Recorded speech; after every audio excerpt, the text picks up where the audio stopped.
협객행, 김용 원저 제17장.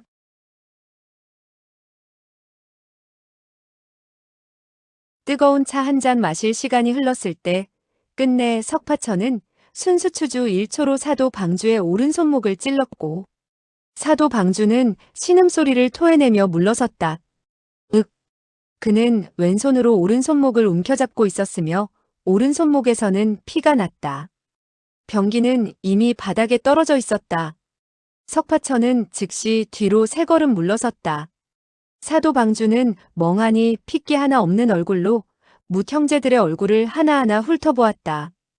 의사청 안은 죽은 듯 조용했으며 그의 손목에서 떨어지는 핏방울 소리만 뚝뚝 들려오고 있었다. 한참 후 사도 방주는 참담한 어조로 입을 열었다. 좋아, 좋다. 그리고 그는 의사청에서 걸어나갔다. 의사청에 40여 명이나 되는 사람들은 그를 지켜보았을 뿐 꿈쩍도 하지 않았다. 사도 방주가 떠나고 방주가 하루도 없어서는 안 될 형편인지라 모두들 석파천을 방주로 추대했다. 이때 석파천은 시원스럽게 약속했다. 이 몸은 덕과 능력이 없으니 이와 같은 중임을 맡을 수 없으나 3년 후에 상선벌악의 구리패가 강호에 다시 나타날 때까지 이 자리를 지키기로 하겠소. 뭇 형제들은 일제히 환호성을 질렀으며 바닥에 엎드렸다. 여기까지 이야기를 한 패해석은 다시 한마디를 덧붙였다. 솔직히 말해서 방주의 무공은 사도 방주를 이길 정도였으니 고강함은 더 말할 나위가 없지요. 그리하여 뭇 형제들이 승복하게 되었는데 무공이 고강하지 않더라도 본 방의 재난을 막아준다는 약속에 누구랄 것 없이 방주님을 옹호했을 것이외다. 이야기를 다 듣고 난 석파천은 고개를 갸웃거리다가 입을 열었다. 패 선생 이야기를 들으니 그럴싸하지만 난 본래부터 언변이 없는 사람인데 그런 말을 할 수 있었는지 의심스럽구려. 패해석은 웃으며 그 말에 반박했다. 방주께서 너무나 겸손한 말씀을 하시는군요. 그리고 그는 위로하는 투로 다시 설명과 격려를 했다. 방주께서 큰 병을 앓으신 후 지혜가 회복되지 않아서 그렇지.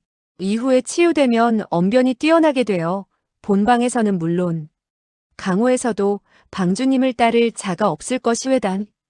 석파천은 그 말이 그대로 믿어지지 않았다. 그저 반신반의할 정도였다. 그럼 내가 머리에 충격을 받았다는 것이요? 패해석은 고개를 끄덕였다. 그 외에는 달리 설명할 도리가 없소이다. 그리고 그는 다시 한마디를 덧붙였다. 의학적으로 방주와 같은 경우가 많았으며 어떤 사람들은 갑자기 기억을 되찾기도 했지요. 석파천은 고개를 끄덕여 보이고 다시 질문을 던졌다.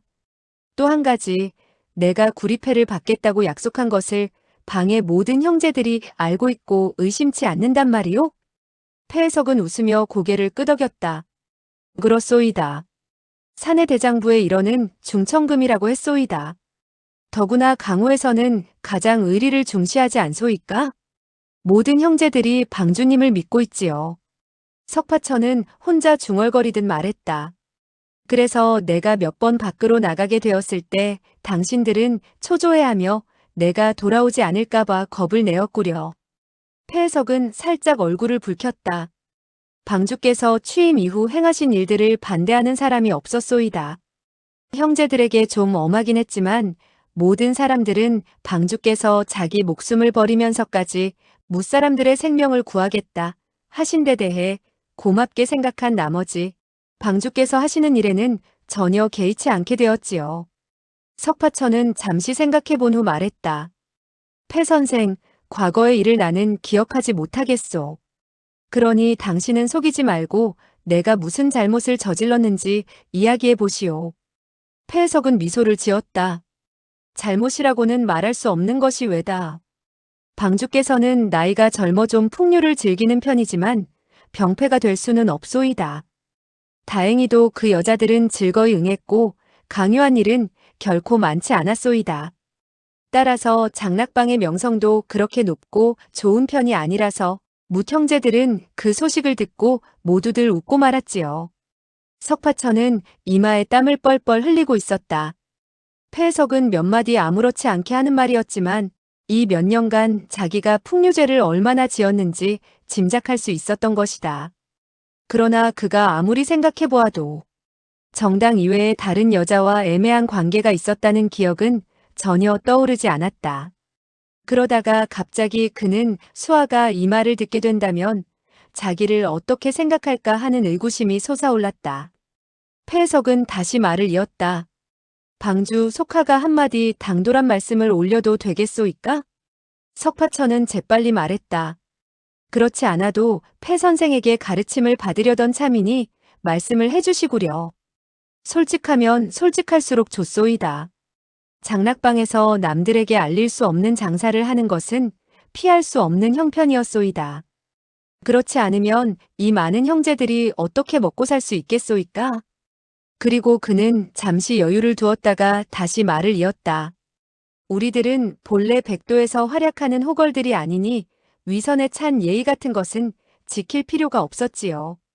하지만 방 내부 형제들의 처나 딸들에 대해서는 방주께서 역시 서로의 화목을 유지하기 위해서라도 좀 주의를 했으면 좋겠소이다.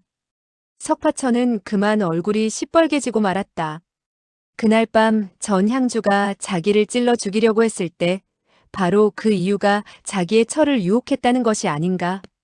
확실히 그와 같은 일이 있었다면 어떻게 할 것인가 하고 어쩔 줄 몰라 했다.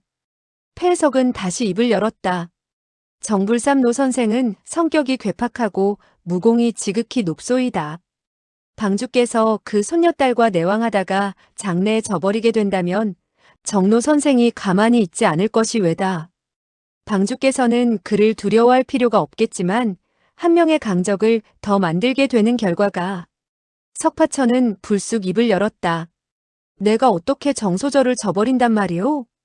방주께서는 한 처녀를 좋아하시게 되면 보배처럼 여기나 얼마 안 가 그 정이 식어버리는 것이 통례였소이다. 그리고 폐해석은 빙그레 웃고 나서 다시 말을 이었다. 방주께서 정말 정소저를 좋아한다면 별 문제이지만 혼례를 올리는 것 같은 일은 정노 선생의 함정에 빠지지 않기 위해서라도 거행할 필요가 없다고 생각하오이다. 석파천은 망설였다. 하지만 폐 선생, 나는 이미 그녀와 혼례를 올렸소. 폐해석은 천천히 말했다. 그때 방주께서는 병이 치유되지 않아 흐릿한 정신에서 정노 선생의 안배와 지휘를 받은 것이니 반드시 지켜야 할 필요는 없는 것이외다. 석파천은 눈살을 찌푸렸다. 일시 무어라 대답할 수가 없었던 것이다. 폐해석은 그와 같은 말은 적당히 해두는 것이 낫다고 생각하고 즉시 화제를 돌렸다. 관동 사대문파에서는 기세등등하게 우리 문화까지 찾아온 셈인데 일단 방주님을 대하게 되자 그만 누그러져서는 은공 어쩌고저쩌고 하는 것으로 미루어 볼 때 방주님의 위세와 덕망을 충분히 엿볼 수 있는 일이지요.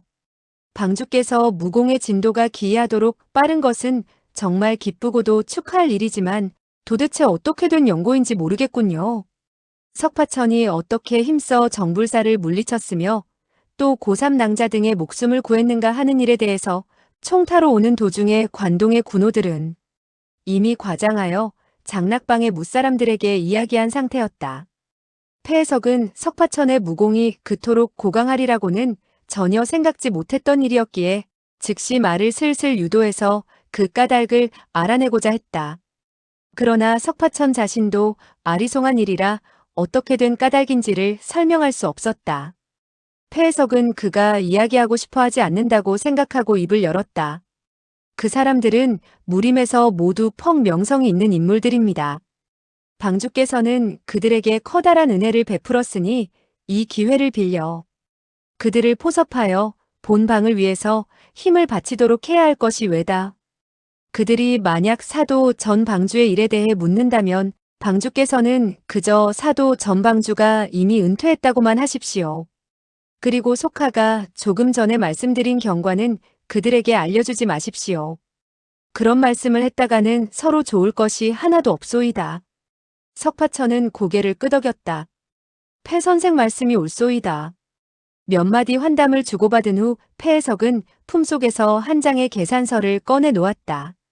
이 계산서는 물론 총타와 각 분타에서 몇 달 동안 소요된 비용과 수입을 적은 것이었다.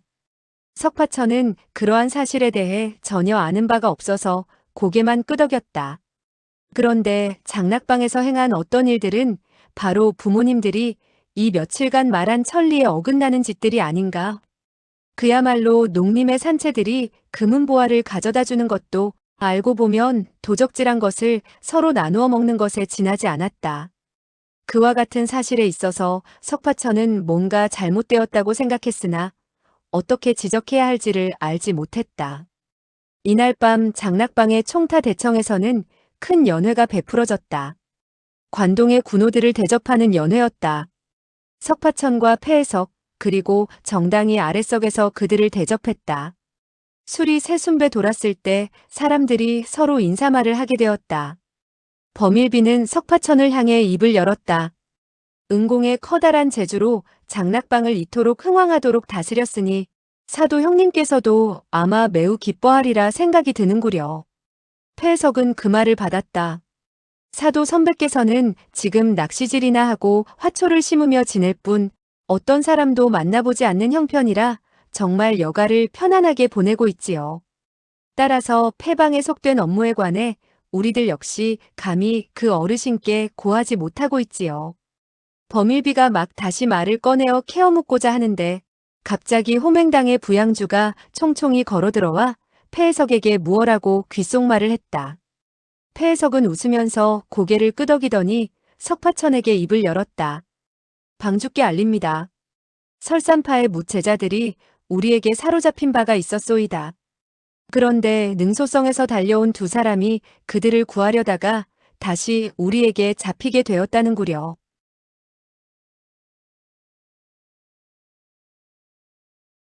석파천은 약간 놀란 얼굴이 되어 물었다. 설산파의 제자들을 모조리 잡았단 말이오? 폐해석은 웃으면서 고개를 끄덕였다. 지난번 방주와 백만검이 총타에서 떠난 이후 뭇 형제들은 매우 걱정했소이다. 방주께서는 너무나 순진하여 혹시 그자들의 수작에 넘어가는 것이 아닐까 하고 그는 관동의 군호들이 있는 자리에서 석파천이 백만검에게 사로잡혀갔다는 이야기를 할 수 없어서 그와 같이 애매하게 둘러댄 것이다. 곧이어 그는 계속해서 설명을 이어갔다.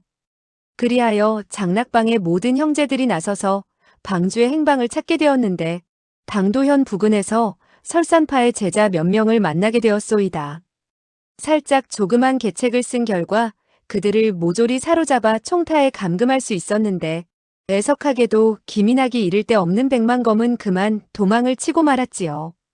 정당은 갑자기 불쑥 입을 열었다. 화만자라는 화소전은 어떻게 되었나요?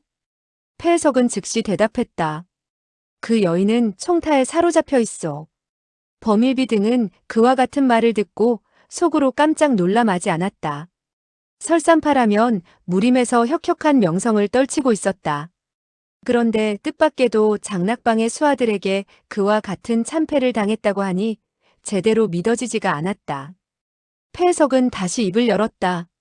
우리들은 설산파의 제자들에게 방주의 행방을 물어보았소이다. 방주께서는 그날 밤 토지묘에서 스스로 떠나간 이후 다시 만나지 못했다고 하더군요. 그리고 그는 빙그레 웃으면서 관동 군호들을 훑어보고 다시 입을 열었다. 모두들 방주께서 무사하시다는 것을 알고 마음을 놓았소이다. 이제 이 설산파의 제자들을 어떻게 하실 것인지 방주께서 알아서 처리하도록 하십시오. 석파천은 골똘히 생각해 보았다. 아버지와 어머니는 내가 설산파의 문화에서 무공을 배웠다고 하지 않았는가? 그렇다면 설산파의 제자들은 따지고 보면 나의 사숙벌이 된다.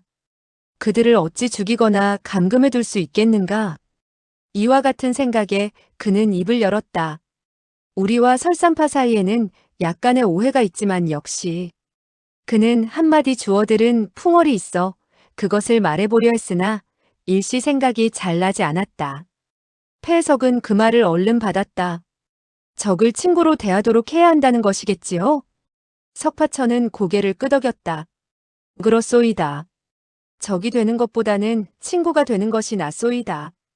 폐 선생, 우리들은 그들을 놓아줍시다. 그리고 그들을 함께 불러 술을 마시도록 하는 것이 좋지 않겠소? 그는 무림에 이와 같은 규칙이 있는지 모르고 폐해석 등이 많은 힘을 써서 잡은 설산파의 제자들을 자기가 간단히 놓아주라고 하는 것이 자칫 전횡을 부리는 것 같아 폐해석에게 묻게 된 것이다. 폐해석은 웃으면서 응했다. 방주께서 그토록 너그러우시니 정말 무림의 미담을 남기게 되었소이다. 그러고 나서 그는 호맹당의 부양주에게 명령을 내렸다. 설산파의 사람들을 모조리 데리고 오도록 하게. 부양주는 대답을 하고 물러갔다. 얼마 후 4명의 형제가 2명의 백의 사내를 압송하여 왔다. 두 사람은 손이 뒤로 묶여 있었으며 흰옷은 피로 얼룩져 있었다. 한바탕 싸움을 벌인 끝에 두 사람이 상처를 입고 사로잡힌 것 같았다. 부양주는 호통을 내질렀다. 앞으로 나아가 방주에게 인사를 드리도록 하시오. 그러자 나이가 좀 많은 중년인이 두 눈을 부릅떴고 다른 30세 정도의 장정은 입을 열고 욕을 했다. 차라리 시원하게 이 나으리를 죽여라. 너희들 죄만 저지르는 날강도 같은 자들은 언젠가 죗값을 받게 될 것이다. 우리 사부이신 위덕 선생이 이곳에 오시기만 하면 너희들을 모조리 갈기갈기 찢어서 나의 원수를 갚아주실 것이다. 그러자 창밖에서 우렁찬 음성으로 맞장구를 치는 사람이 있었다. 시사제, 정말 속 시원하게 욕을 잘했네. 저자들은 비열하기 짝이 없는 날강도들이지. 곧이어 쨍그랑거리는 소리가 점점 가까워졌다. 20여 명이나 되는 설산파의 제자들이 손에는 수갑을 차고 발에는 쇠고랑이 채워진 채 대청 안으로 걸어 들어왔다. 경만종, 호연만선, 문만부, 가만균, 왕만인, 화만자 등이 그 안에 끼어 있었다.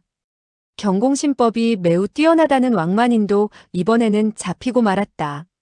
왕만인은 문 안으로 들어서자마자 날강도니 후레자식들이니 하고 욕을 했다. 어떤 사람들은 실력이 있다면 진짜 칼이나 창을 들고 정정당당히 대결을 할 것이지 몽한약을 쓴 것은 비겁하지 않으냐고 불평을 하기도 했다. 범일비와 풍량 등은 서로 한번 쳐다보았다. 만약 몽한약을 써서 그들을 사로잡은 것이라면 별로 떳떳할 것도 없군. 폐해석은 즉시 그들의 그와 같은 눈치를 알아차리고 자리에서 일어나 싱글벙글 웃으면서 입을 열었다. 당도연에서 싸우게 되었을 때 우리들은 확실히 몽한약을 쓰기는 했지만 여러분의 무공이 뛰어나 두려워한 것이 아니라 석방주와 여러분과는 옛날에 어느 정도 인간관계가 있었기 때문에 여러분을 해치고 싶지 않아 무기를 사용하지 않았던 것뿐이요. 그러고 나서 그는 잠시 여유를 두었다가 다시 말했다. 여러분들이 그와 같은 말씀을 한다는 것은 아마도 승복할 수 없어 그런 것 같은데 그렇다면 여러분들이 한 사람씩 나서서 불초와 한번 겨루어 봅시다. 어느 분이든지 불초의 10초를 받아낸다면 장락방의 사람들이 모두 다 비열한 날강도라고 인정을 하겠소. 어떠시오? 지난번 폐해석의 오행육합장 아래 가만균 등은 2, 3초도 견디지 못하고 혈도를 짚혀 쓰러지고 말았지 않았던가? 그러니 그들이 10초를 받아낸다는 것은 여간 어려운 노릇이 아니었다. 새로 잡혀온 설산파의 제자 손만녀는 폐해석의 재간이 얼마나 뛰어난지를 몰랐다. 그는 오히려 얼굴이 샛노랗고 비쩍 마른 폐해석의 병약한 모습에 조금도 거리낌 없이 큰 소리를 쳤다. 당신네 장락방은 머릿수를 믿고 이길 뿐이지 뭐가 대단하다고 그러시오? 10초가 아니라 100초라도 받아줄 용의가 있소. 폐해석은 냉소를 흘렸다. 좋소, 좋아. 이분은 정말 담이 뛰어나군. 우리들은 이렇게 내기를 하도록 합시다.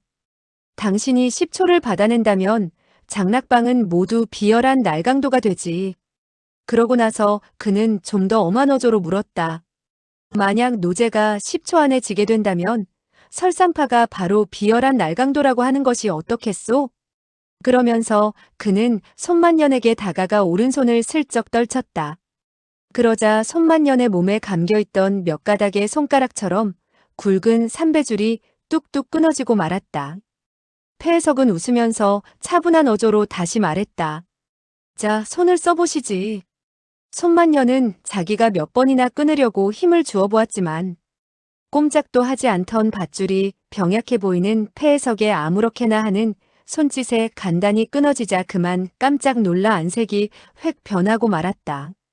그는 자기도 모르게 몸을 부르르 떨었으며 감히 폐해석과 손을 쓸 엄두를 내지 못했다. 바로 이때였다. 갑자기 밖에서 누군가 낭낭히 외쳤다. 좋소. 그 내기는 나와 합시다. 무사람들 가운데 설산파 제자들은 대뜸 얼굴에 기쁜 빛을 띠었다. 장락방의 사람들은 어리둥절해졌고 폐해석은 약간 안색이 변했다.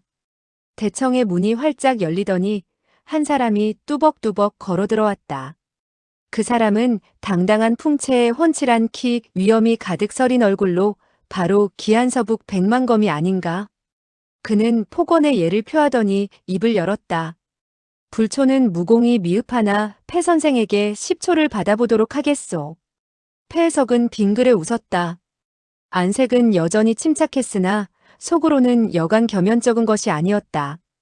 백만검의 무공을 논할 때 폐해석이 이긴다고 할 수는 있으나 적어도 100초 정도는 싸워야 승부가 날 정도였다.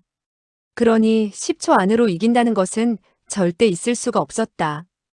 이와 같이 실력을 정확히 헤아리는 그는 웃으며 입을 열었다. 10초의 내기는 백대엽이 무체자들을 상대로 할 때만 통용되는 것이 왜다. 백대엽께서 친히 나선다면 우리들은 내기의 내용을 반드시 고쳐야 할 것이요. 그리고 그는 다시 엄숙한 얼굴로 말을 이었다.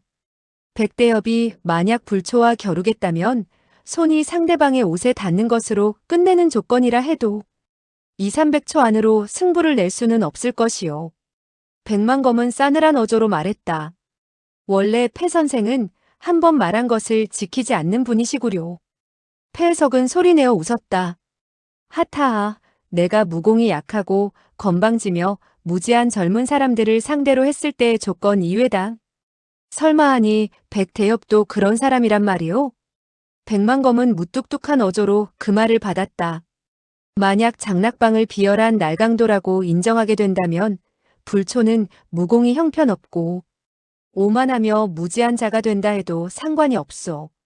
그는 대청 안으로 들어서자 석파천이 위풍당당하게 자리에 앉아있고 무사제들은 수갑을 찬 채 초췌한 안색으로 묶여있는 것을 보고 그만 속에서 불덩이 같은 것이 치밀었다. 그리하여 그는 폐해석의 한마디에 꼬투리를 잡고 비열한 날강도라는 것을 인정하도록 다그친 것이었다. 이때 문 밖에서 갑자기 누군가 낭낭히 외쳤다. 송강부의 은극 양광과 현소장의 석청 부부가 방문했소이다. 그것은 바로 석청의 음성이었다. 석파천은 크게 기뻐 몸을 벌떡 일으켰다. 아버님, 어머님. 그는 대청에서 급히 달려나갔다.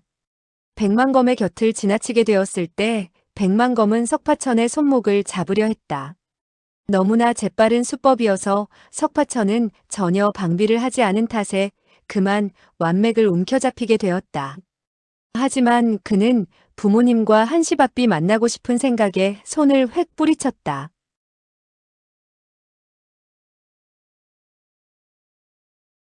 진력이 도두어진 탓에 백만검은 반신이 시큰하니 저려오는 것을 느끼고 재빨리 손가락을 떼어냈다. 뿐만 아니라 한 줄기 엄청난 힘이 부딪혀오는 것을 느끼고 급히 앞으로 2걸음이나 옮겨서야 겨우 자세를 바로잡을 수 있었다. 순식간에 일어난 일에 그만 안색이 변하게 되었는데 폐해석은 그 모양을 보자 싱글벙글하며 말했다. 정말 무예가 고강하시군. 이 말은 겉으로 석파천을 칭찬하는 말이지만 그 한마디의 뼛속에는 백만검의 무공이 형편없고 오만하며 무지한 자임을 풍자하는 뜻이 서려 있었다. 얼마 후 석파천은 싱글벙글하며 석청 부부를 안내하여 안으로 들어섰다. 안내를 받으며 걸어 들어오는 사람들이 또 있었다. 체구가 우람한 백발의 노인인데 바로 가운데에 서서 걸어 들어왔다. 그리고 백발 노인, 등 뒤로 건장한 체구의 5사내가 따르고 있었다. 진강과 송강은 별로 멀지 않은 거리에 있는 고장들이었다. 장락방의 호걸들은 백발노인이 강남 무림의 명숙인 은극 양광이라는 것을 깨달았다. 더구나 방주가 석청 부부를 아버님, 어머님하고 부르는 판이라 모두 몸을 일으켜서 경의를 표했다. 석파천은 민유의 손을 잡고 오는데 그 태도가 매우 친밀해 모자 사이인 것을 의심할 여지가 없었다. 민유는 약간 고개를 쳐들고 아들을 바라보며 웃었다. 어제 아침 객점에서 내가 보이지 않길래 나는 정말 초조해서 죽을 뻔했다. 너의 아버지는 암살하거나 방비하기 어려운 틈을 타고서 너를 사로잡아 간다는 것은 있을 수 없다고 했었지. 그리고 그녀는 잠시 여유를 두었다가 웃으면서 다시 말을 이었다. 그리고 그는 장락방에 와서 수소문을 해보면 반드시 너의 소식은 들을 수 있으리라고 했는데 정말 이곳에 있었구나. 정당은 석청 부부가 들어오자 얼굴이 새빨개졌다. 얼굴을 돌려 감히 두 사람을 쳐다보지도 못했다. 그러나 그녀는 귀를 곤두세우고 그들이 무슨 말을 하는지 유심히 듣고 있었다. 이때 석청 부부와 양광 그리고 폐해석, 범일비, 여정평 등은 일일이 인사를 나누게 되었다. 양광의 등 뒤에 있는 5명의 사내들은 강남에서 이름난 무사들이었다. 석청이 일부러 송강부에 가서 양광을 초청해 온 것은 장락방과 한판 따지는데 증인으로 내세우려는 것이었다. 인사를 나누게 된 사람들은 각기 무림에서 높은 인물이라 서로 오래전부터 명성을 익히 들었느니 하는 인사의 말을 주고받았다. 한참 후에야 인사말이 끝나게 되고 범일비 등은 그들이 바로 석파천의 부모인 것을 알게 되자 더욱더 공손한 태도를 취했다. 석청 부부는 그간의 사정을 모르는지라 상대방에서 예의를 깎듯이 해오면 해올수록 더욱더 겸손한 태도를 보였다. 다만 폐해석만이 갑자기 석파천에게 부모가 나타났고 또 그 부모가 강호에서 혁혁한 명성을 날리고 있는 현소장 장주인 것을 알게 되자 지혜가 많은 그였지만 망연자실하지 않을 수 없었다. 석파천은 이때 폐해석을 향해 입을 열었다. 폐 선생, 이 설산파의 영웅호걸들을 모두 놓아주는 것이 어떻겠소? 그는 명령을 하지 못했다. 폐해석으로 하여금 스스로 알아서 결정을 내리도록 하는 것이었다. 폐해석은 즉시 웃으며 아래쪽을 향해 부르짖었다. 방주께서 명하셨다. 설산파의 영웅들을 풀어주어라. 그는 일부러 영웅들이라는 한마디에 힘을 주었다. 비웃고 있는 의도임이 분명했다. 장락방에 10여 명이나 되는 무리들은 우렁차게 대답을 했다. 예. 방주께서 명령을 내리시니 설산파 영웅들을 모조리 풀어주겠습니다. 그리고 그들 가운데 한 사람이 열쇠를 가지고 설산파 제자들의 발목에 찬 쇠고랑과 손에 찬 수갑을 풀어주었다. 백만검은 손을 검자루에 갖다 대고 큰 소리로 외쳤다. 잠깐! 석방주와 폐선생, 송강부의 은극, 양노영웅과 현소장, 석장주가 있는 이 자리에서 우리들은 분명히 한마디 해둘 것이 있어. 그리고 그는 천천히 입을 열었다. 무림에서는 무공이 얕아 상대방에게 지고 죽음을 당하든지 욕을 당하는 것을 어찌할 수 없는 일이라 할 수 있어. 하지만 우리 사제들은 장락방의 몽환약에 나가떨어져 손 한 번 쓰지 못하고 사로잡히게 된 것이요. 장락방에서 이와 같이 비열한 수단을 쓴다는 것은 설산파의 명성을 더럽힌 것인지 장락방의 명예를 실추시킨 것인지 묻고 싶소. 여기까지 말하던 그는 깊이 숨을 내쉬고 매우 정중하고도 힘찬 어조로 말을 이었다. 그리고 저패 선생께서는 방금 무슨 말씀을 하셨는지 한 번 더 말씀해서 새로 오신 친구분들이 듣도록 하셨으면 좋겠소이다. 폐해석은 헛기침을 하더니 웃으며 입을 열었다. 하타하, 저 백형제는 백만검은 그 말을 가로채듯 날카롭게 외쳤다. 누가 당신과 같은 비열한 날강도들과 형제가 된단 말이오. 염치 없는 수작 그만두시오. 폐해석은 다시 입을 열었다. 우리 석 방주께서는 석청은 불쑥 입을 열었다. 폐 선생, 우리 이 아이는 나이도 젊고 철도 들지 않았는데 무슨 덕과 능력이 있다 하여 귀방의 방주가 되었소? 그리고 그는 폐해석을 한번 돌아보았을 뿐 대답을 기다리지 않고 다시 말을 이었다. 더군다나 얼마 전에 심한 병을 앓아 옛일을 모조리 잊어버렸소. 이 가운데는 틀림없이 오해가 있으리라 생각되는데 방주에 관해서는 다시 더 들먹이지 않았으면 하오. 이어 그는 자기가 은근 양광을 모시고 오게 된 이유를 설명했다. 그리고 백만검과 장락방 사이의 충돌은 석파천이 설산파에서 잘못을 저지른 일과는 별도의 문제이니 당연히 나누어서 논의해야 한다고 주장했다. 그와 같이 설명을 한 석청은 다시 정중한 어조로 입을 열었다. 이 석가는 강호에서 평범하기 이를 데 없는 사람이지만 남에게 한 번도 거짓말을 해본 적이 없소. 이 애는 정말 모든 과거를 잊어버렸소. 다시 한번 그는 그 사실을 강조하고 낭낭히 말을 이어갔다. 그러나 그가 한 짓에 대해서 그가 기억하든 기억하지 못하든 간에 책임을 지도록 하겠소이다.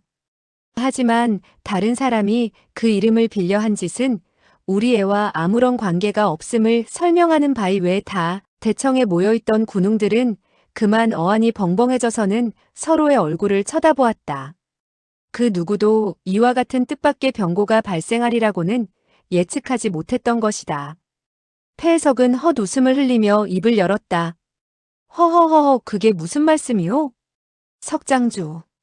그러나 그는 속으로 여간 야단나지 않았다고 혀를 찼다. 석파천은 고개를 흔들며 그 말을 가로챘다. 우리 아버님 말씀이 옳소이다. 나는 당신네들의 방주가 아니외다. 내가 몇 번이나 이야기를 했소? 하지만 당신네들은 믿으려 하지 않았소.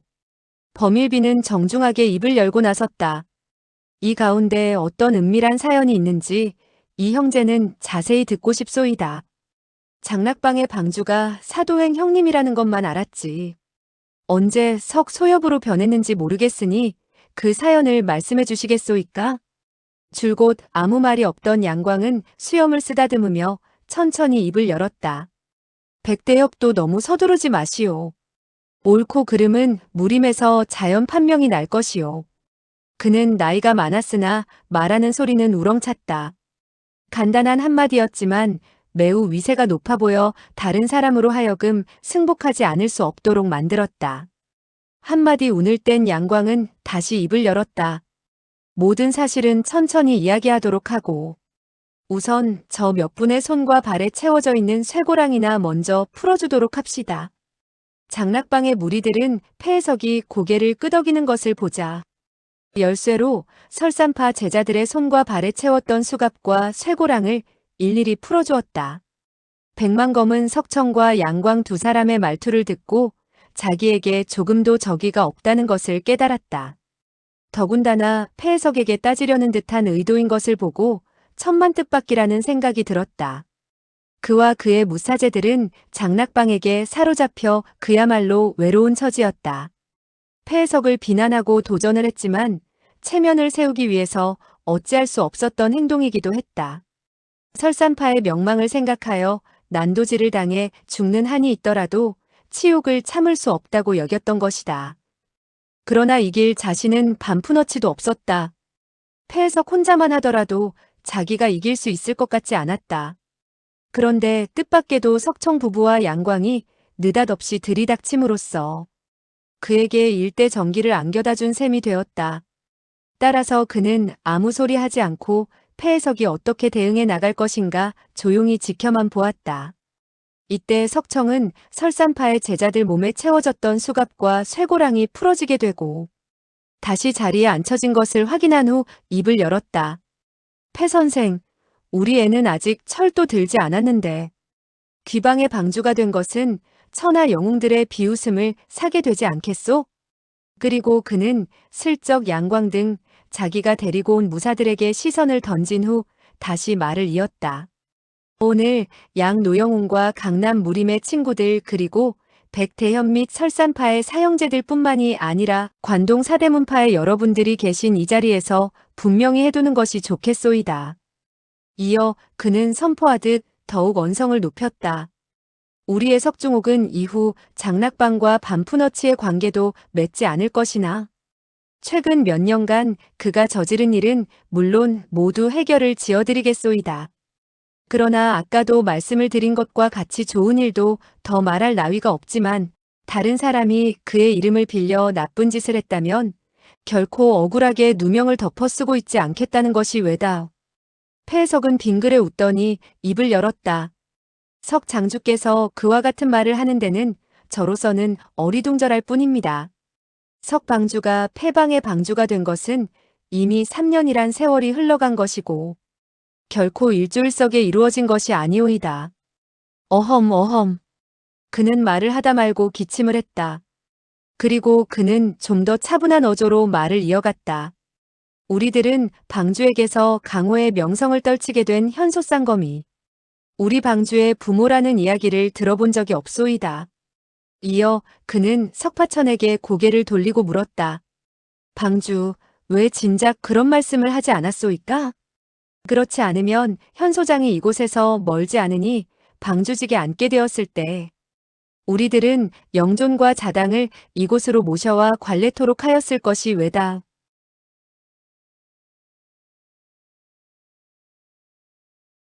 석파천은 어리둥절해져서 말했다. 나는 본래 아무것도 모르고 있었는데. 그 말이 떨어지자 무사람들은 다시 한번 어리벙벙해졌다. 아니, 그 자신도 모른다니. 석청은 변명하듯 입을 열었다. 우리 이 애는 심한 병을 앓고 나서 과거의 일을 깡그리 잊어버리고 말았소이다. 부모마저도 기억하지 못하고 있으니 그를 탓할 수는 없는 노릇이외다. 폐해석은 본래 석청에게 다그침을 받게 되자 낭패하기 이를 데 없는 처지에 놓이게 되었다. 그야말로 뭐라고 대답할 수도 없는 처지였다. 장락방의 무리들은 위아래할 것 없이 석파천을 방주로 모시게 된 것이 협객도의 초청을 받게 되었을 때 방패막이로 삼자는데 그 목적이 있었다는 사실을 다들 잘 알고 있었다. 그러나 그와 같은 사실은 바로 장락방의 비밀이라 남에게 말할 수도 없는 노릇이 아닌가. 한데 석파천이 자기도 석청 부부가 자기의 부모인 줄 몰랐다는 말을 하게 되자 대뜸 말꼬리를 잡고 늘어지게 되었다. 방주는 확실히 심한 병을 앓고 나았소이다. 한기와 열기가 한꺼번에 엄습해와 며칠간 혼미 상태에 빠지기도 했소이다. 그러나 그것은 2개월 전의 일이며 그가 장락방의 방주가 되었을 때는 몸이 매우 건강했으며 정신도 맑았소이다.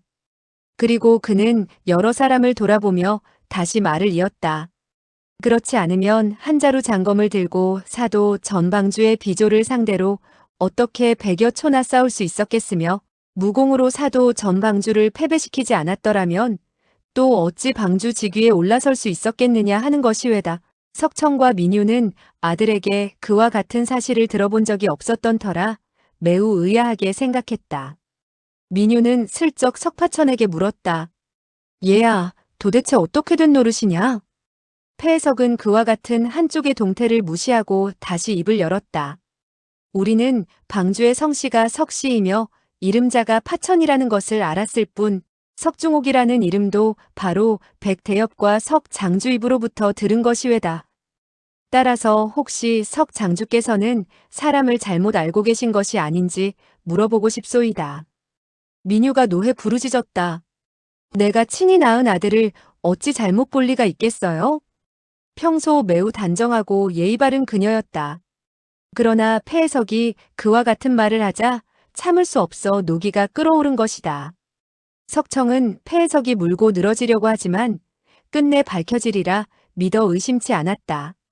폐 선생, 우리 눈 가리고 아웅하는 식의 말은 그만두기로 합시다. 귀방에서 우리 애를 어여삐 본 것은 결코 그에게 어떤 웅재가 있거나 심기가 깊기 때문이 아니고 그의 조그만 목숨을 빌려 협객도의 초청을 면해보자는 것이 아니겠소이까? 단도직입적으로 전곡을 찌르는 말에 폐해석의 얼굴은 그만 획 변하고 말았다.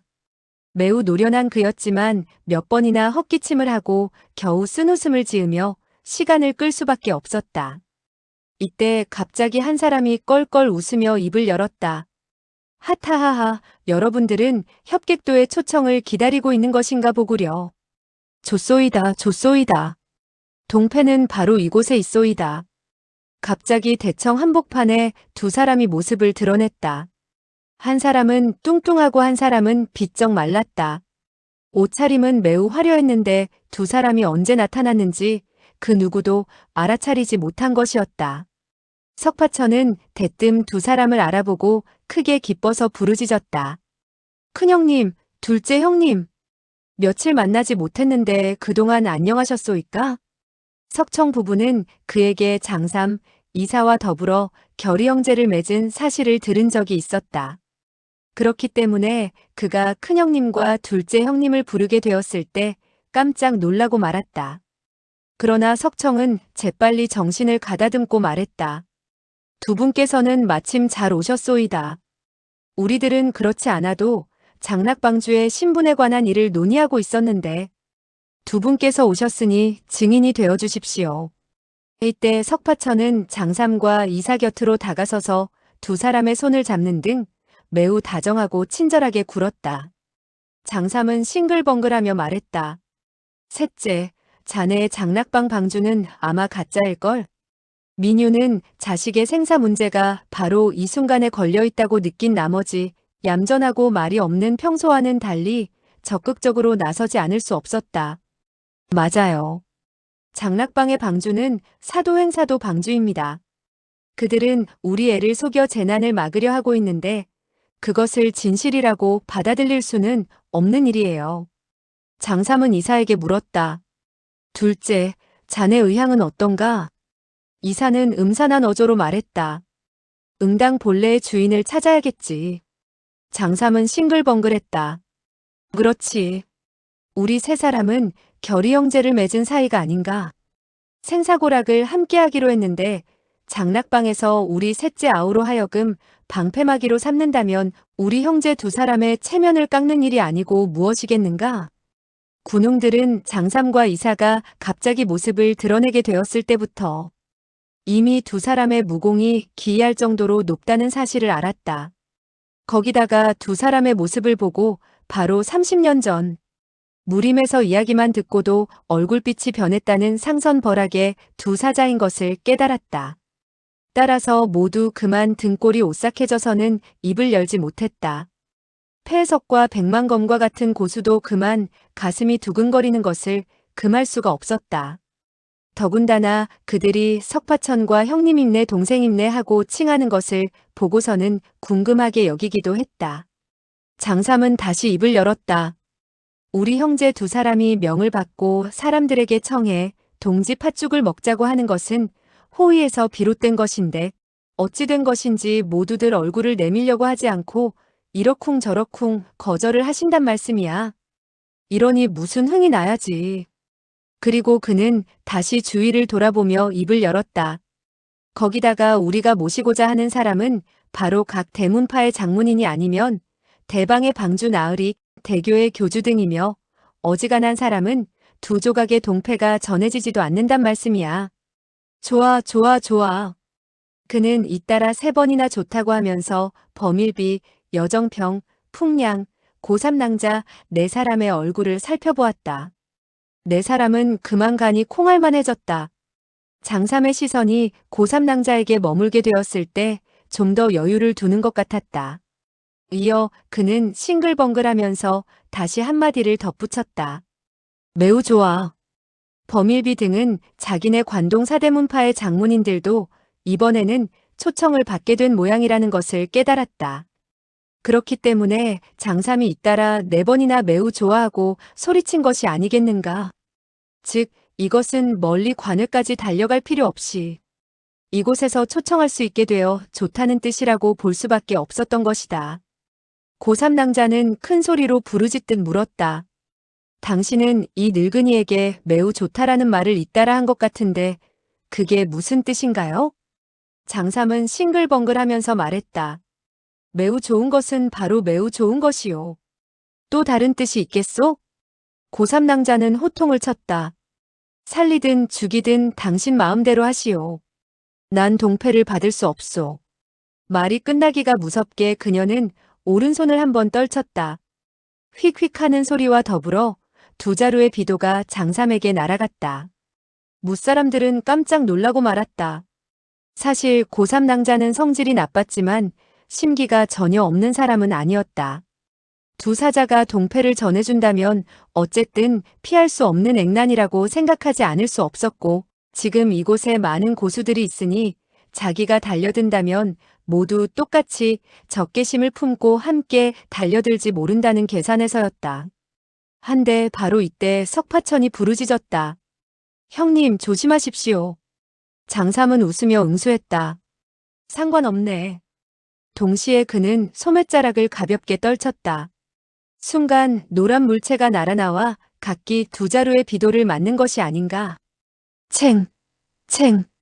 두 노란 물체는 세로로 날던 것이 가로로 변하면서 비도를 받들 듯하고 고3 낭자에게로 날아갔다. 바람 소리로 미루어 비도가 세찬 반탄력에 부딪힌 것을 알 수 있었다. 고3 낭자는 두 손을 일제히 뻗쳐 두 개의 노란 물체를 잡아챘다. 순간 그녀는 두 팔이 시큰거리는 것을 느꼈다.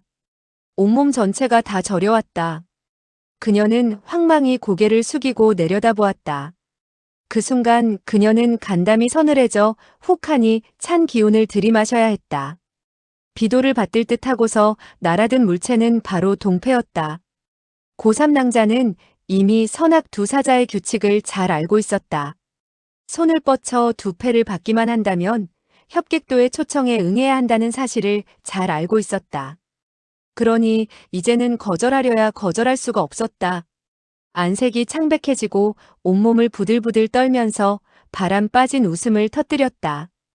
호호, 나보고 협객도로 가서 동지 팥죽을 먹으라고 너무나 쓰디쓰고 울 것 같은 음성의 옆에 앉았던 사람들은 그녀가 그럴 수 없이 불쌍하게 느껴질 정도였다. 장삼은 싱글벙글하며 입을 열었다. 패 선생, 당신은 그럴싸하게 연극을 꾸며서 셋째로 하여금 방주 노릇을 대신하게 했는데 우리 셋째는 너무나 어진 사람이라 그 속임수에 넘어간 것이요. 그리고 그는 해벌쭉 웃으며 다시 말을 이었다. 하지만 우리 두 사람은 그렇게 어질기만 하지 않거든. 남을 초청하면서 자세히 알아보지도 않고 엉뚱한 사람을 초청하는 결과가 된다면 이 장삼과 이사의 얼굴이 뭐가 되겠소? 이어 그는 좌중을 돌아보며 다시 말을 이었다. 우리들은 장락방의 진짜 우두머리가 누구라는 것을 다 알아내는데 힘께나 들었지. 이제 이곳으로 데리고 왔으니 잘 보도록 하시오. 여기까지 말한 그는 이사를 바라보고 웃으며 의견을 물었다. 아우, 이제 장본인이 나타났으니 내려오라고 해야 하겠지? 이사는 그 말에 대답했다. 그렇소. 이제 내려오도록 해야 할 때이요. 그리고 그는 둥근 걸상을 두 개나 집어들더니 휙하니 천장으로 던졌다. 꽝! 단번에 천장은 구멍이 뻥 뚫렸고 흙이 우수수 떨어지는 가운데 위에서 뭔가 쿵하니 아래로 떨어졌다.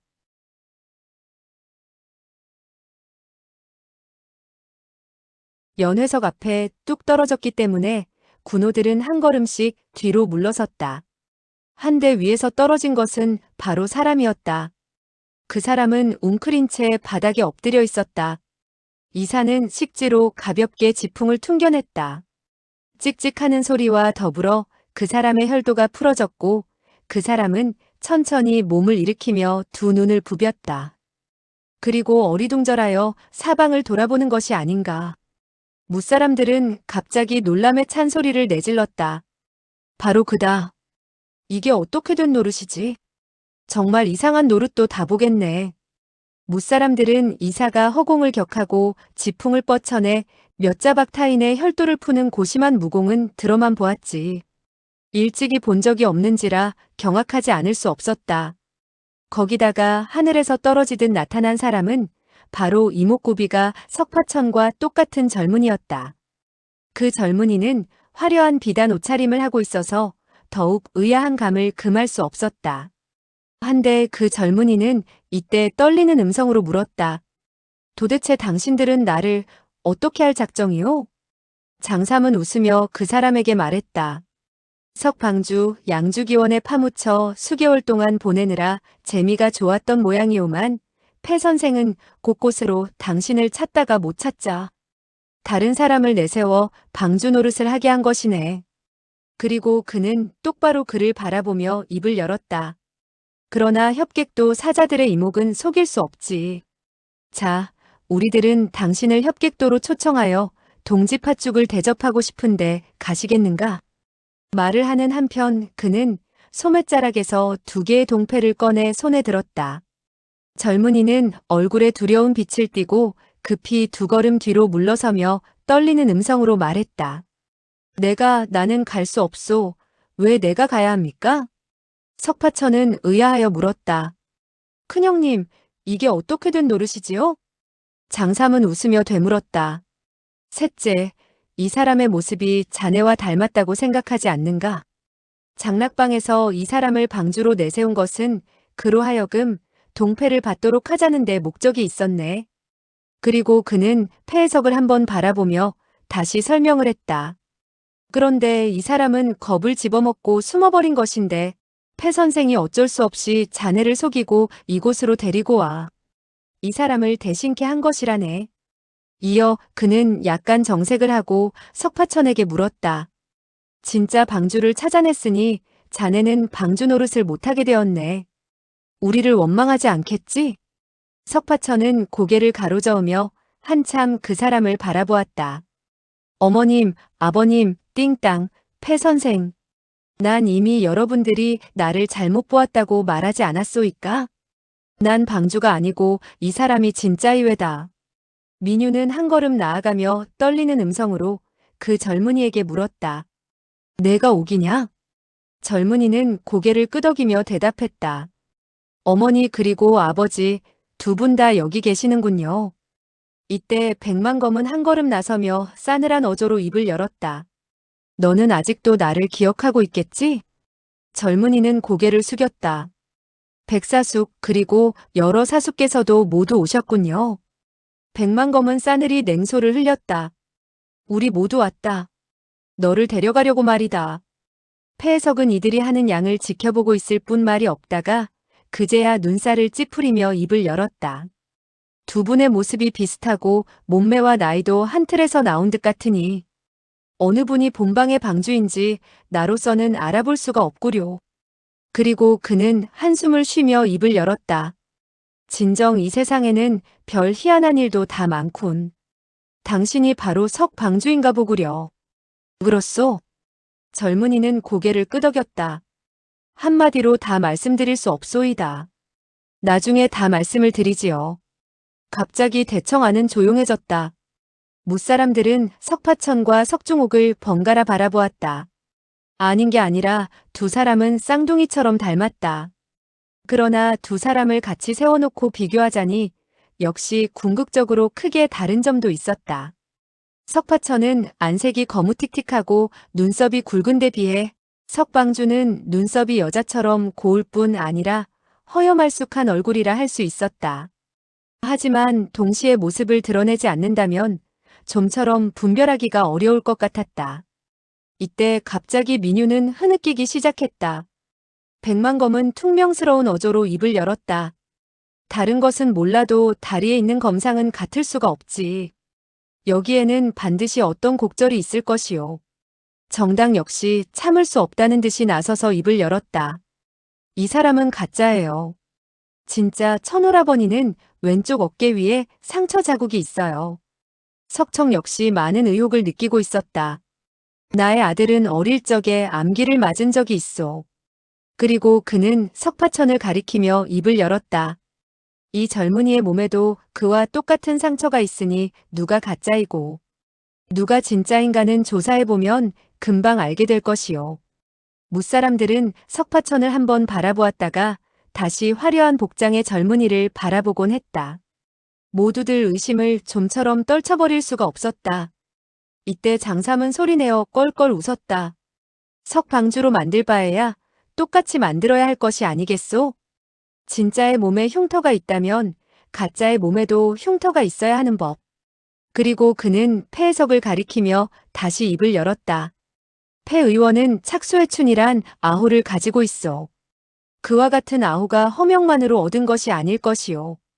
그는 바로 우리 셋째가 혼미한 상태에 빠지게 되었을 때 그와 같은 수작을 부려놓은 것이외다. 말이 끝나기가 무섭게 그는 화려한 복장의 젊은이에게 달려갔다. 달려가면서 젊은이의 왼쪽 어깨와 왼쪽 허벅지 그리고 엉덩이를 한 번씩 쥐었다. 대번에 그 세 곳에 구멍이 뻥 뚫리게 되고 하얀 살갗이 드러나게 되었다. 어깨 쪽지와 허벅지 그리고 엉덩이에 각기 모양이 다른 흉터가 드러났다.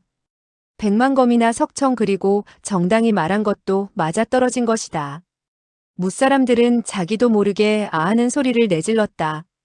더구나 장삼은 살에 상처 하나 내지 않고 옷을 가위로 오리듯 상처 부위만 드러나게 한 데 대하여 다시 한번 감탄하지 않을 수 없었다. 정당은 앞으로 달려나가 떨리는 음성으로 물었다. 그대가 정말 천오라버니인가요?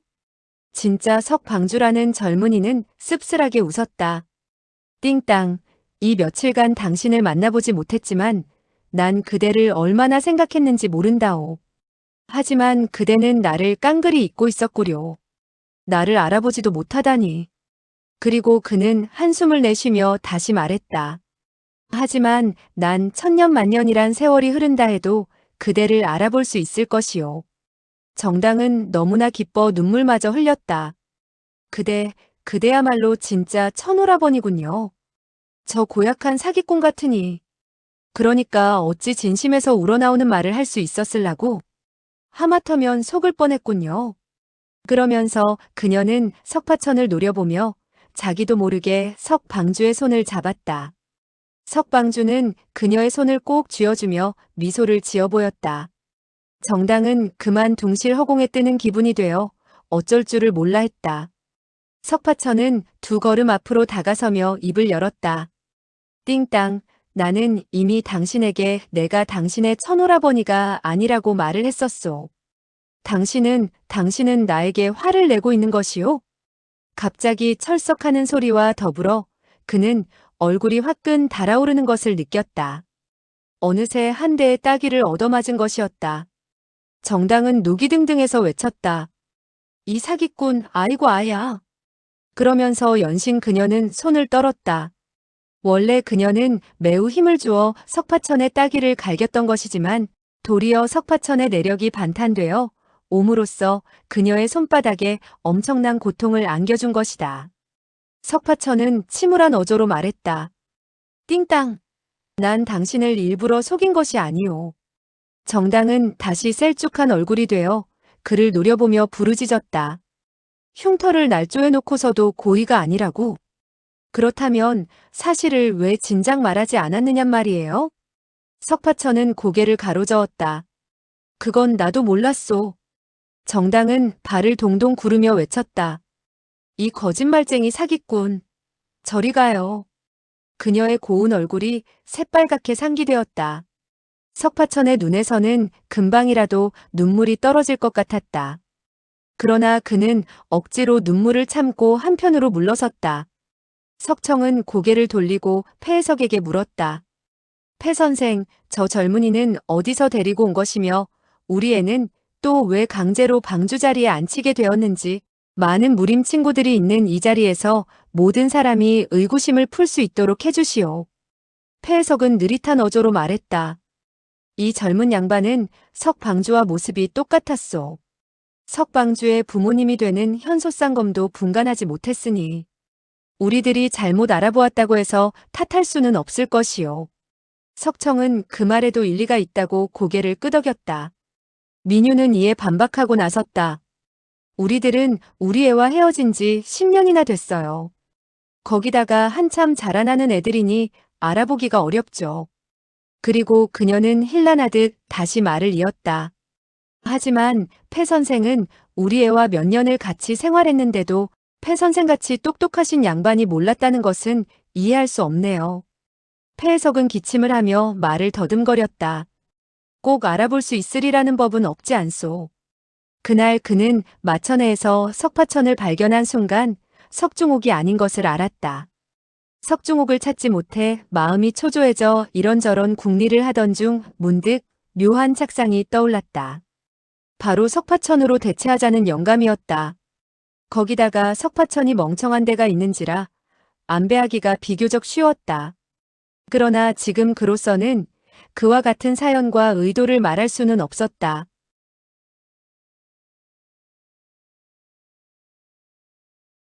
폐해석은 잠시 여유를 두었다가 다시 입을 열었다. 석방주가 본방의 방주가 된 것은 무공으로 사도방주를 이길 수 있었기 때문에 전체 방의 형제들이 추대하게 된 것이요. 강제란 말은 부당한 것 같소이다. 석중옥은 불쑥 입을 열었다. 폐 선생, 이 지경이 된 이상 더 속일 필요가 없다고 생각하오이다. 그날 회안에서 내가 잘못을 저질렀을 때 폐 선생에게 잡히게 되었고, 폐 선생은 시키는 대로만 한다면 목숨을 살려주겠노라 하며 장락방에 가입시킨 것이 아니오. 그리고 그는 폐해석이 석파천에게 말해준 것, 즉 여러 사람들 앞에서 사도방주에게 하양주를 핍박하여 자살토록 한 데 대해 따지도록 한 일과 그가 나서서 사도방주와 대결을 한 것 모두 폐해석이 시킨 일이라고 설명했다. 그리고 그는 폐해석을 한번 바라보고 다시 말을 이었다. 사실 저의 무공으로 어찌 사도방주의 적수가 되겠소이까? 묻형제들이 와한이 말린답시고 사도방주를 제압하는 바람에 그만 분통이 터진 사도방주가 떠나게 된 것이지요. 이어 그는 한숨을 쉬며 여러 사람들을 둘러보고 재차 말을 이어갔다.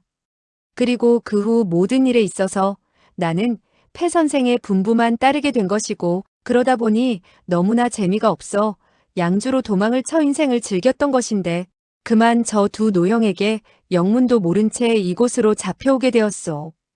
거기까지 말한 그는 똑바로 폐해석을 바라보며 부탁했다. 폐 선생, 장락방의 방주는 역시 당신이 하는 것이 좋겠소. 허수아비에 지나지 않는 방주 자리에서 제발 좀 해임시켜 주었으면 하는 것이 나의 솔직한 심정이었소. 언변이 좋은 그는 청산유수로 거기다가 논리정연하게 설명을 하는지라 모든 사람들은 어떻게 된 사연인가를 똑똑히 파악할 수 있었다. 폐해석은 얼굴이 창백하다 못해 시퍼래져서는 입을 열었다. 그 당시 방주는 뭐라고 했소? 일이 코앞에 닥치자 그때 한 약속을 번복하다니. 석중옥은 한숨을 내쉬었다. 그 당시 내가 어찌 폐 선생의 분부를 듣지 않을 수 있었겠소? 지금 우리 부모님이 계신 자리에서도 저와 같이 노기등등하여 사람을 다그치니 다른 것은 생각만 해도 짐작할 수 있을 것이외다. 그는 상선벌하게 두 사자가 와 있는 것을 보고 방주 자리에서 물러나지 않으면 목숨을 건질 수 없다는 점과 부모님이 옆에 계시기 때문에 강경한 태도를 취한 것이었다. 이때 여태껏 말이 없었던 미획야가 입을 열었다. 방주, 그와 같은 말은 시비를 전도하는 것이요. 방주 자리에 앉은 것이 불과 2, 3일로 끝난 것이 아니지 않소? 평소 모든 거드름과 위세를 떨쳤을 뿐 아니라 양가의 부녀들까지 짓밟지 않았소? 그게 모두 폐 선생이 시켜서 한 짓이요? 그리고 그는 더욱 언성을 높여서 따져갔다. 그때 당신이 말끝마다 자기가 책임진다고 가슴까지 쳐가며 협객도에서 보내온 동패를 받겠다고 맹세했소. 그런 맹세까지 하지 않았더라면 묻형제들이 어떻게 당신의 못된 짓을 용납했겠소? 석중옥은 듣기 거북한 이야기가 나오고 변명할 여지가 없자 못 들은 척하고 있다가 폐해석을 향해 웃으며 딴청을 떨었다. 폐 선생은 정말 재간이 뛰어나구려. 내가 은거하고 나타나지 않자 나와 모습이 똑같은 녀석을 찾아내느라고 수고도 많았겠소. 그리고 그는 석파천을 쳐다보고 말을 이어갔다. 저 녀석의 모습이 나와 똑같고 그가 위장하기를 즐겨한다면 끝까지 그에게 방주 노릇을 시킬 것이지 왜 나를 잡고 이러쿵저러쿵 말이 많소? 이어 그는 석천과 민유를 향해 정다운 어조로 말했다. 아버지 그리고 어머니, 우리들은 빨리 이 시비의 장소에서 떠나가는 것이 좋겠어요. 무척 말재주가 좋은 그였다. 석파천은 도저히 흉내도 낼 수가 없었다. 말을 시켜보니 천양지차가 있다는 것을 모두 알 수 있었다. 미획야와 진충지 그리고 전비 등은 일제히 날카롭게 외쳤다. 모든 것을 나 몰라라 하고 가버릴 작정이지만 그렇게 쉽게 떠날 수는 없을걸. 그리고 그들은 일제히 허리에 찬 도검으로 손을 가져갔다. 장삼은 껄껄 웃으며 입을 열었다. 하하, 석방주 그리고 폐 선생, 우리 솔직히 털어놓고 이야기를 합시다. 사도행이나 석방주의 무공과 명망으로서는 협객도로가 동지팥죽을 먹을 자격이 없소. 그리고 그는 여전히 싱글거리는 얼굴로 여러 사람들을 훑어보며 다시 말을 이었다. 장락방에서는 이 몇 년간 못된 짓을 많이 했소. 그래서 우리들도 악을 벌주려고 찾아온 것이며 석방주가 동패를 받는 것을 원하지도 않소. 다만 통례에 따라 한마디 물어보지 않을 수 없었을 뿐이요. 이어 그는 석중옥을 향해 재차 말을 이었다. 석방주는 동패를 받지 못하겠다고 말했소? 좋소, 매우 좋소. 당신이 받지 않겠다고 한 것은 우리들에게는 천만다행한 일이요. 폐석과 장락방의 군웅들은 속으로 크게 움찔했다. 석중옥이 동패를 받지 않는다면 협객도의 두 사자인 뚱보와 홀쭉이가 틀림없이 크게 살개를 범할 것이 아닌가. 거기다가 뚱보의 말을 들어볼 때 이미 장락방을 몰살시킬 의도를 가지고 있는 것이 분명하지 않은가. 방금 두 사람이 보여준 무공으로 미루어 볼 때 장락방에서는 대적할 사람이 결코 있을 것 같지 않았다. 그리하여 그들은 어떻게 해야 할 바를 모르게 되었다. 삽시간에 대청하는 쥐 죽은 듯 조용해졌다. 모든 사람들은 석중옥을 바라보았다. 석파천은 이때 겸연쩍은 표정이었으나 의연한 태도로 입을 열었다. 폐 선생, 우리 큰형님은 농담으로 하는 말이 아니오이다. 사람을 죽인다면 영락없이 죽이고 말지요. 비어방과 철차회의 사람들도 깨끗이 몰살당했소이다. 그리고 그는 석방주와 폐해석을 번갈아 쳐다보며 다시 말을 이었다. 내가 보기에 누가 방주가 되든 우선은 저 동패를 받아두는 것이 좋을 것 같소이다. 쌍방이 다 나와는 다정한 형제라 할 수 있어 정말 싸우게 되면 어느 쪽을 도와야 할지 모르겠소이다. 폐해석은 고개를 끄덕였다. 그렇소. 그 동패를 받지 않을 수 없지. 석파천은 석중옥에게 말했다. 석방주, 동패를 받도록 하시구려. 동패를 받아도 죽고 받지 않아도 죽는 것이지만 동패를 받으면 방의 전 형제들이 당신과 함께 죽는 것을 면할 수 있지 않소? 다 같이 죽는 데서 좋을 것이 뭐 있겠느냐 하는 것이 왜다. 석중옥은 냉소했다. 남의 일이라고 그렇게 홀가분한 태도로 쉽게 말하지 마시오. 당신이 그토록 너그러운 사람이라면 어째서 당신이 장락방의 재난을 막아주지 못하오? 가소롭군. 석파천은 한숨을 쉬고 석청과 민유를 바라보더니 다시 정당을 한번 쳐다보았다. 폐 선생, 여러분들이 줄곧 나에게 잘 대해준 것은 내가 장락방에 바로 이와 같은 재난을 해소시켜달라는 데 있지 않았소? 진짜 석방주가 못하겠다면 내가 나서서 받으리다. 말이 끝나자 그는 장삼 앞으로 나아가 동패를 달라고 손을 내밀었다. 무사람들은 그만 어안이 벙벙해지고 말았다. 장삼은 손을 움츠렸다. 잠깐. 그리고 그는 폐해석을 향해 다시 입을 열었다. 협객도에서는 진짜 우두머리에게 동패를 건네주고 동지팥죽을 먹자고 청하려는 것이요. 도대체 귀방에서는 어느 분을 방주로 받드시겠소? 폐해석은 석파천이 자기네들의 관계를 간파한 후에도 장락방을 위해 나서겠다는 말을 하리라고는 전혀 생각하지 못하고 있었다. 그들은 그야말로 흉악하고 교활한 무리들이었지만 이때만큼은 고맙다는 정이 새삼 우러나지 않을 수 없었다. 그리하여 그들은 일제히 약속이나 한 듯 석파천을 향해 절을 했다. 기꺼이 대엽을 본방의 방주로 모시겠으며 방주의 호령을 받들어 어김없이 실천을 하겠습니다. 이 말만은 퍽이나 진지했다. 석파천은 발레했다. 황송한 말씀이요. 나는 아무것도 모르는 사람이요. 그러니 혹시 무슨 잘못을 저질렀을 때라도 탓하지만 않는다면 고맙겠소. 폐해석은 공손히 대답했다. 황송합니다. 장삼은 껄껄 웃으며 석파천에게 물었다. 형제, 도대체 자네 성이 무언가? 석파천은 망연히 고개를 가로저었다. 난 정말 모른다오. 그러다가 그는 석청과 민유를 바라보게 되었을 때 그들이 여전히 자기에게 정이 가득 담긴 시선을 던지고 있는지라 다시 입을 열었다. 날 역시 석가로 알아주시구려. 장삼은 호쾌한 어조로 말했다. 좋아. 장락방에 석방주 금년 동짓날에 협객도로 오셔서 팥죽을 드시도록 하십시오. 일방의 우두머리에게 하는 말이라 반말을 하지 못했다. 석파천은 쾌히 승낙을 했다. 마땅히 두 분 형님을 찾아뵈어야지요. 꼭 가겠소이다. 장삼은 불만인 듯 말했다. 형제의 무공으로는 동지 팥죽을 먹을 자격이 충분히 있지. 그러나 애석한 것은 이후 장락방이 제멋대로 놀아나는 것일세. 이사는 고개를 가로저었다. 애석하다 애석해. 장락방의 무리들을 없애지 못하는 것을 애석해 하는지 아니면 장락방을 위해 목숨을 버리게 된 것을 애석해 하는지 알 수 없었다. 폐해석 등은 고개를 숙이고 감히 장삼과 이사를 마주 쳐다보지도 못했다.